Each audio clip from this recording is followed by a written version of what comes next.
আসসালামু আলাইকুম রহমতুল্লাহি ওবরকাতুহু। সম্মানিত দর্শক, সমকামীদের যে দৌরাত্ম্য একটি সমাজ, দেশকাল, রাষ্ট্রকে কতটা খোদাই গজবের আওতায় নিয়ে আসে, সেটি আমরা পবিত্র কালামে পাকে কওমে লূতের জমানাতে দেখি। অর্থাৎ হজরত লূত আলাইহিস সালাম যখন ধর্মপ্রচারে ব্যস্ত ছিলেন, তখন ওই সমাজের সবচেয়ে বড় ব্যাধি ছিল সমকামিতা। পুরুষেরা পুরুষদের সঙ্গে সঙ্গম করত এবং নারীদেরকে তারা কোনো অবস্থাতেই তাদের জীবনসঙ্গী তারা বানাতো না। কেবলই মাত্র দিনের পথে যারা ছিলেন তারা ছাড়া অন্য কেউই পারিবারিক জীবনযাপন করতেন না। মহান আল্লাহ রাব্বুল আলামিন মানব চরিত্রের মধ্যে যে সকল মন্দ দিক রয়েছে, সেই মন্দ দিকগুলোর মধ্যে এই সমকামিতার যে রোগটি, এটি একটি মানসিক রোগ। এই রোগটিকে আল্লাহ রাব্বুল আলামিন সবচেয়ে বেশি ঘৃণা করেন এবং মানুষের কোনো অভ্যাসের কারণে কখনো কোনো একটা জমিনকে উল্টে দিয়েছেন, একটি সম্প্রদায়কে পুরো মাটির সঙ্গে মিশিয়ে দিয়েছেন। এরকম কোনো নজির এই সমকামিতা ছাড়া অন্য কোনো ক্ষেত্রে দেখা যায় না। মানুষ পাগলামো করে, খুন করে, ধর্ষণ করে, রাহাজানি করে, চুরি করে, ডাকাতি করে, কিন্তু এই সকল কর্মের কারণে পুরো একটি জনপদকে আল্লাহ কখনো ধ্বংস করেননি। কিন্তু সমকামিতা যে সমাজে স্থায়ী রূপ লাভ করেছে, সেই সমাজটি সম্পূর্ণভাবে ধ্বংস হয়ে গেছে এবং তারই একটা জাজল্যমান দৃষ্টান্ত হলো কওমে লূতের জমানা।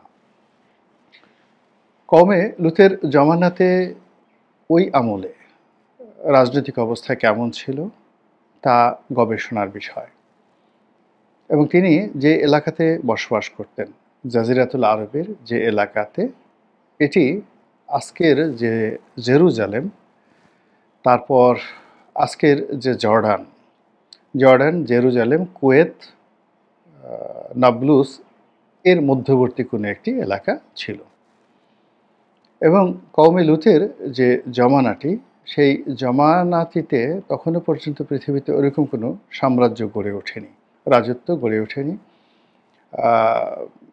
এবং আমরা যে সভ্য দুনিয়া বলতে যখন থেকে জানি, মহামতি সায়রাস, যেটাকে অনেকে হজরত জুলকারনাইন হিসাবে অভিহিত করেন, তার জমানা হিসেবে অভিহিত করেন, যেটিকে সাইরাস দ্য গ্রেটের জমানা বলা হয়, খ্রিস্টের জন্মের ৬০০ বছর আগে, কিংবা ধরুন তারও আগে, the first emperor of history, তাকে বলা হয় সারগন দ্য গ্রেট, কিংবা তারও আগে যখন রামশিস হজরত মুসা আলাইহিস সালামের জমানা ছিল, অর্থাৎ খ্রিস্টের জন্মের ১৩০০ বছর আগে।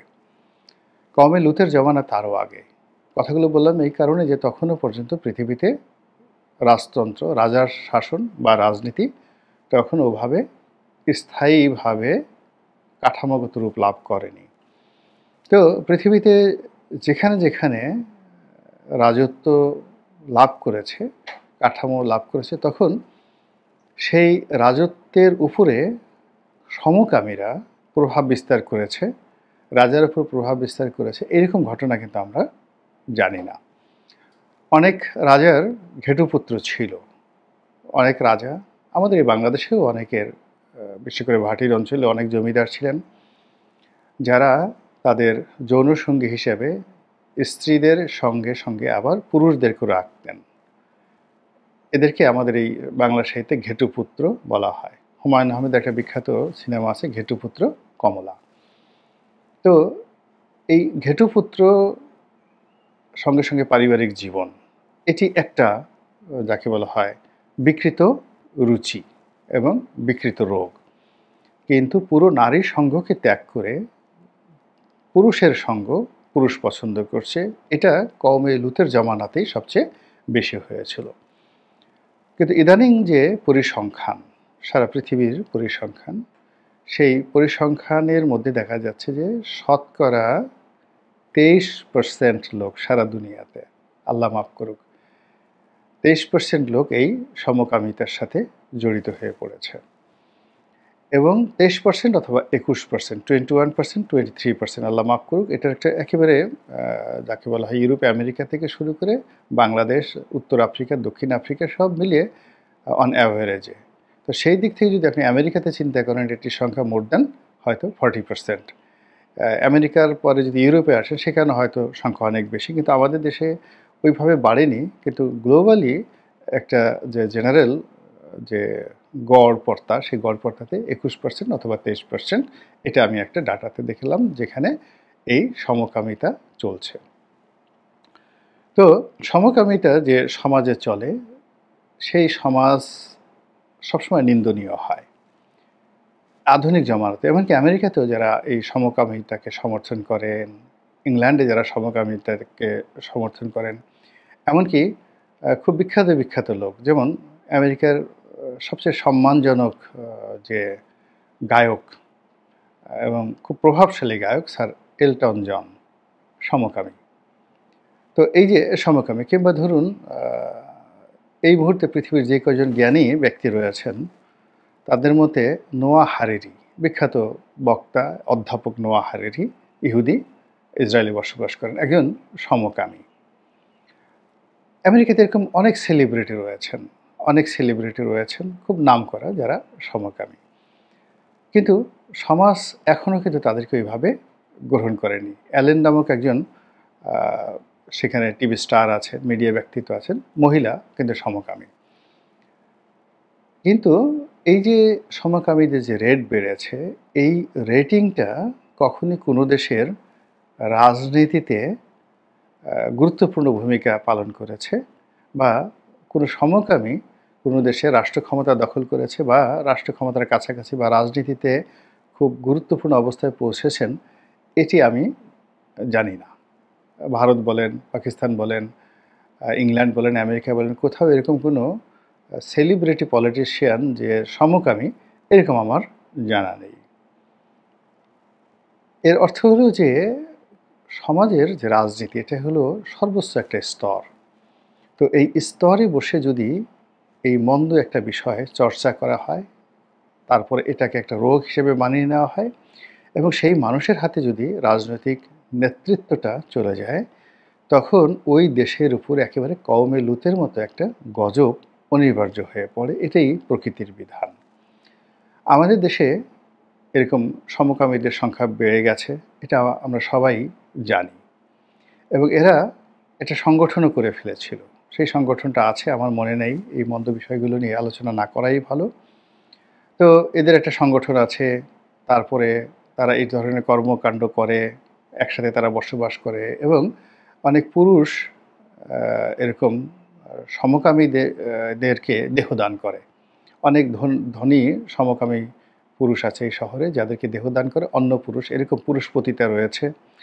আবার নারীদেরকে দেহদান করে, এরকম পুরুষ পতিতা রয়েছে। এই সমাজে অনেক বিকৃত দিকগুলো চালু হয়েছে।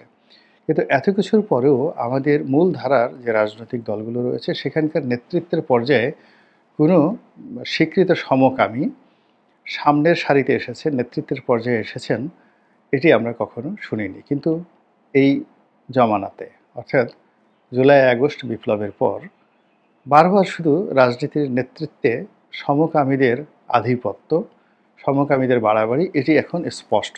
কারো নাম বলার দরকার নেই, এগুলো একেবারে স্পষ্ট হয়ে পড়েছে, বিশেষ করে তরুণ প্রজন্মের মধ্যে। এবং এই সমকামিতার এই রোগটি এমন একটা জায়গাতে এখন নিয়ে গেছে যে অনেক বড় বড় মানুষ,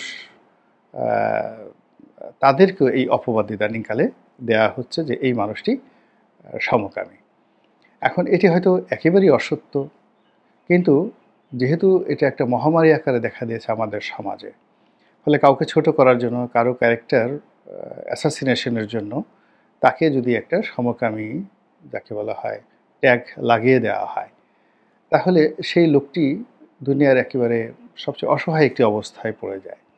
তদ্রূপ আমাদের এই বাংলাদেশে এরকম এখন অনেক বড় বড় মানুষকে সমকামী হিসেবে ট্যাগ দেওয়া হচ্ছে, এবং তারা রাজনীতির অনেক গুরুত্বপূর্ণ জায়গাতে রয়েছেন।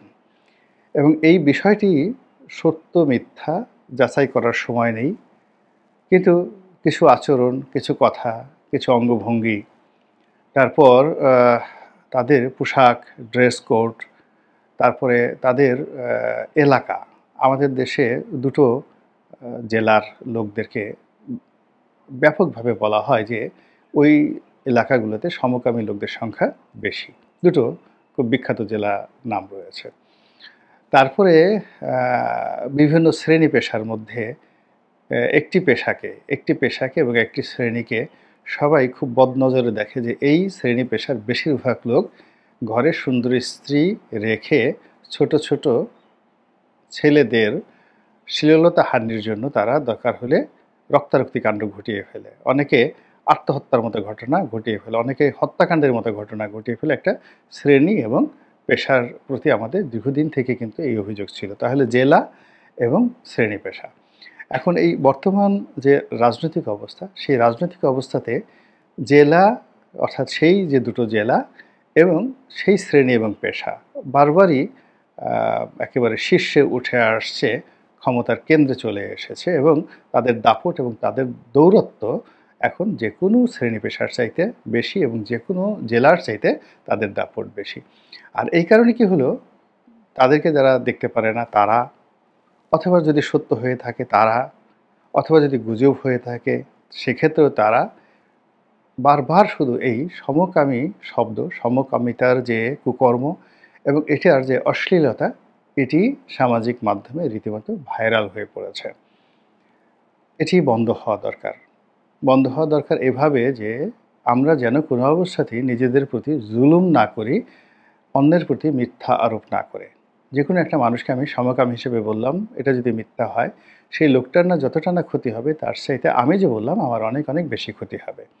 কাজেই আমাদের যার যার অবস্থান থেকে এরকম ট্যাগ লাগানোর বিষয়টি বন্ধ করা উচিত। এটি নিজের মা, নিজের পিতা, নিজের বোন, নিজের স্ত্রী সম্পর্কে যদি নিজ মুখে কেউ একটা বদনাম করে, তার চাইতেও কিন্তু একজন সম্মানিত মানুষ সম্পর্কে একটা ট্যাগ লাগানো, বক্তব্য দেওয়া খুবই জঘন্য একটি অপরাধ। এই গেল এক। ২ নম্বর হলো যে যদি এই ঘটনা সত্য হয়ে থাকে তাহলে তাদের ব্যাপারে ট্যাগ লাগানো নয়, তাদের ব্যাপারে আসলে সরাসরি জিহাদ ঘোষণা করতে হবে। এটি হবে জিহাদে কুল্লিয়া। এবং সেই জিনিসগুলো যদি আমরা পরিহার করতে না পারি, প্রতিহত না করতে পারি এবং এদেরকে আমরা যদি সামাজিকভাবে জীবন্ত কবর দিতে না পারি, তাহলে এখানে কিন্তু আমি শারীরিকভাবে জীবন্ত কবর, ইটস এ ক্রিমিনাল অফেন্স। আমি সামাজিকভাবে জীবন্ত কবর বলতে বোঝাচ্ছি যে এই মানুষদেরকে সমাজে অপাংক্তেয় ঘোষণা করতে না পারি, তাহলে এই গজব আপনার আমার সকলের উপরে অনিবার্য হয়ে পড়বে আমাদের চুপ থাকার কারণে। কিংবা আমরা জানি যে এই লোকটি সমকামী, তার কাছে গিয়ে আমরা নিজেদের স্বার্থ সিদ্ধির জন্য তার হাত চুম্বন করছি, তার ঠোঁট চুম্বন করছি, তার পা চুম্বন করছি, সে আবার কোনো এক ফাঁকে আমাকে চুম্বন করে দিচ্ছে। এই জিনিসগুলো বাড়তে থাকবে, ক্রমশ বাড়তে থাকবে এবং আপনি আমি এর থেকে কেউ রক্ষা পাবো না। কাজেই যে সময় এসছে, এই সময়টিকে আমরা যেন কাজে লাগাই এবং যে ফিতনা এবং ফ্যাসাদ শুরু হয়েছে সমকামিতা নিয়ে, দেশ, জাতি, কাল, সমাজ, রাষ্ট্র, পরিবার, ব্যক্তি এই গজব থেকে আল্লাহ রাব্বুল আলামিন যেন রক্ষা করেন সেই দোয়া করছি। আসসালামু আলাইকুম ওয়া রাহমাতুল্লাহি ওয়া বারাকাতুহু।